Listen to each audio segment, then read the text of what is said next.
আসসালামু আলাইকুম। কখনো নিজেকে কোনো কাজের ওয়াসিলা কখনোই দিবেন না। কেন? এক বেচারা এক জায়গাতে একটা রেস্টুরেন্ট ছিলেন, আর রেস্টুরেন্টের খাওয়া খুব মজাদার ছিলেন। আর সঠিক কথা, যে দোকানের মাল ভালো সেই দোকানে মানুষ যাবে। তো উনি ১ দিন, ২ দিন, ৩ দিন একভাবে নোটিস করতেছে যে একজন বেচারা দিন আসেন ওই দোকানে খান, নাস্তা করেন সকালে, আর নাস্তা করার পর মানুষের ভিড়ে সে আবার চলে যায়। ১ দিন, ২ দিন, ৩ দিন দেখার পর সে রেস্টুরেন্টের মালিককে বলছেন যে, "তোমার দোকান থেকে দিন মানুষে ফ্রিতে খায়, আর সে খাওয়া-দাওয়া শেষ করে মানুষের ভিড়ে চলে যায়।" তো ওই দোকানের মালিক, যেহেতু রেস্টুরেন্টের মালিক, বড় মালিক, সে তেনাকে বললেন যে, "এই নালিশটা আজকে তুমি ফার্স্ট দেওনি, এর আগেও আমাকে অনেকেই দিয়েছে।" তো ওই মানুষ হয়রান হয়ে গেছেন যে আপনি আগে জানা সত্ত্বেও এর উপরে রিঅ্যাকশন নেননি, এর উপরে কারওয়াই করেন নাই। তখন তিনি বলতেছেন, রেস্টুরেন্টের মালিক বলতেছেন, "আমি যেইদিন ১ম শুনলাম সেই দিন আমি ওই মানুষটার পিছা করেছিলাম।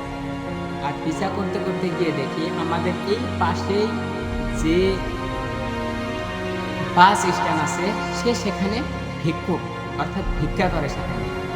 আর তিনি ভিক্ষা করেন, আর প্রতিদিন সকাল হলে আমার রেস্টুরেন্টে আসেন। আসার পর তিনি নাস্তা করেন, নাস্তা করার পর আর ভিড়ের মধ্যে চলে যান।" তখন ওই রেস্টুরেন্টের মালিক ওই মানুষকে বলতেছেন, "আমার দোকানে যে ভিড় হয়, আমার রেস্টুরেন্টে যে ভিড় হইতেছে, এই ভিড় হওয়ার পেছনের কারণ এই ভিখারি।" তখন সেই মানুষ হয়রান পেরেশান হয়ে বলতেছেন, "সেটা কিভাবে? যে একজন ভিখারি, ওনার জন্য আপনার রেস্টুরেন্টে এত মালিক?"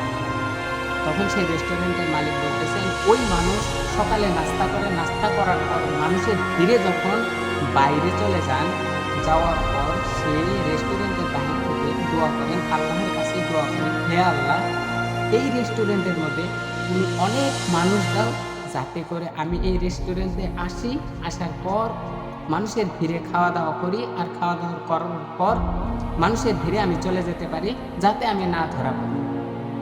তো আমার ভাই, এই যে আপনি যে আমাকে কথা বললেন, এইটা ঠিক যে উনি আমার দোকান থেকে খায়। কিন্তু আজকে যে আমার দোকানে এই যে যত ভিড় চলতেছে, সমস্ত কিছু ওনার দোয়ার বদল।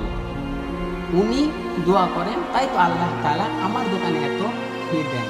তো কখনোই আমার দোকানের, আমার রেস্টুরেন্টের খাওয়া-দাওয়া ভালো এই হিসেবে মানুষ আসে না। মানুষ আসে ওনার দোয়াতে। তাই ভাই, উনি খায় খাক।